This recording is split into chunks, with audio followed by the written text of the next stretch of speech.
ஓம் ஸ்ரீ குருப்யோ நமஹ.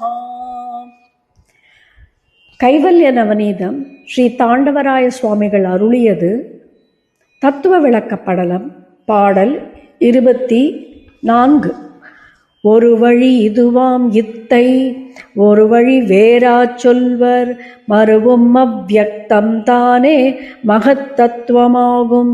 அந்த அருள் மகத்தத்துவம்தான் அகங்காரமாகுமென்றும் கரு அகங்காரம் மூன்றாக காட்டிய குணமாம் என்றும். இதற்கு முந்தைய பாடல்களில்தான் சிருஷ்டி எவ்வாறு தோன்றியது என்பதை பற்றி குரு சொல்ல ஆரம்பிக்கிறார். அந்த சிருஷ்டி தத்துவமானது பலவிதங்களில் கூறப்பட்டு வருகிறது. முக்கியமாக யுகபத் சிருஷ்டி, கிரம சிருஷ்டி என்று இரு வகைகளாக பிரிக்கிறார்கள். அந்த யுகபத் சிருஷ்டி முறை 22, 23 பாடல்களில் சொல்லப்பட்டது. எவ்வாறென்றால், அந்த பிரம்மத்தில் உயிர்கள் எல்லாம் தூக்கத்தில் இருப்பது போல இருந்தது, வெளிப்படாமல் அவ்வியக்தமாக. அப்போ அதில் வெளிப்படாத இருந்த நேரத்தில் பிரகிருதி என்னும் காலத்தத்துவம் ஈஸ்வரனுடன் தான் பிரபஞ்சத்தில் இந்த காலதேச வர்த்தமானங்கள் தோன்றியது. அதனால் காலத்தத்துவம் உற்பத்தியாகி ஆணவம் கண்மம் மாயை என்ற மலங்கள் கூடி பூமியில் பெறப்படுகிறது. அப்பொழுது அந்த உடம்பினில் உள்பார்வையில் ஈசன் கருணை படுகிறது.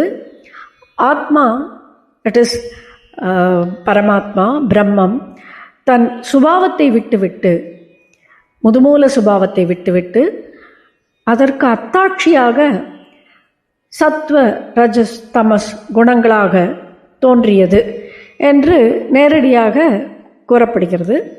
23வது பாடலில் சத்துவகுணம் மேலோங்கி நிற்பவனுக்கு தான் ஞானம் கிடைக்கக்கூடும் என்றும் கூறப்பட்டுள்ளது. இந்த பாடலில் குரு சொல்கிறார், அது ஒரு வழி சொல்லிவிட்டேன், இப்பொழுது இதையே வேறு விதமாக சொல்லப்படுகிறது. அது கிரம சிருஷ்டி என்று பெயர். கிரமம் என்றால் வரிசையாக சொல்லப்படும். இதிலிருந்து இது தோன்றியது, இதிலிருந்து இது தோன்றியது என்று அதற்கு ஒரு காரண காரியம் சொல்லி வரிசையாக தோன்றும். இதில் மறைந்து நிற்கும் ஆத்மா மகத் என்னும் தத்துவம் என்று சொல்லப்படுகிறது. இதில் பிரம்மம், அடுத்தது மகத் தத்துவம். அந்த மேன்மையான தத்துவம் மகத் தத்துவம். அது ஆன்மாவில் பிரகிருதியில் தோன்றும் ஆணவம் கண்மம் மாயை என்ற தத்துவத்தால், மாயா தத்துவத்தின் மூலம் பிரபஞ்சம், இந்த உடம்பு தோன்றுகிறது. அதில் அருளாக விளங்கும் ஆற்றல் என்னும் தத்துவம் நான் என்றும் அகங்காரம். இதில் இந்த அகங்காரத்தை முதன்மைப்படுத்துகிறார்கள். ஏனென்றால் அந்த அகங்காரத்தின் மூலம்தான், அகங்காரத்தை கருவாக வைத்து தமஸ் ரஜஸ் சத்துவம் என்று கூறப்படும் குணங்கள் தோன்றியது என்று வரிசை கிரமமாக சொல்லப்படுகிறது. இதிலும் இறுதியில் சத்துவகுணம் மேலோங்கி இருந்தால்தான் ஞானம் கிடைக்கும் என்று சொல்லப்படுகிறது. Now let us understand this in English. Let us begin with the first line of the verse, which reads as ஒரு வழி இதுவாம் இத்தை, ஒரு வழி வேறாகச் சொல்வது. We have seen there prevails different doctrines of Srishti Karma on evolution of creation of this Prapancha. It is generally divided into two main divisions known as Yugapat Srishti, where the simultaneous, instantaneous creation of all the elements happen. This was explained in last two verses. It was described there that jivas were encapsulated collectively within the Brahman, being latent like a dry seed keeping the sprouts in pendency. The Pralayakala silence, the dark, unmanifested condition, was compared to the jiva enjoying a deep sleep, the Sushupti. The Tattvam highlighted the manifestation of jivas with the grace of Prakriti, that is Ishvara, Kala Tattva. The Tattva that gets encompassed with the time frame, that is the Kala Tattva, that is space, time and object, was explained. Brahma Tattvam is not limited to time frame. Brahma Tattvam is beyond time, space and object. So Ishvara Tattvam collaborating with Maya, manifested the universe. The absoluteness, that is, Brahma Mudumula Subhavati Vittu, and gets a slight drift that creates an imbalance of Triguna, which becomes the cause or Sankalpa or manifestation of the universe. In this verse, we are discussing yet another theory of evolution that deals with the manifestation of this universe, the Prapancham.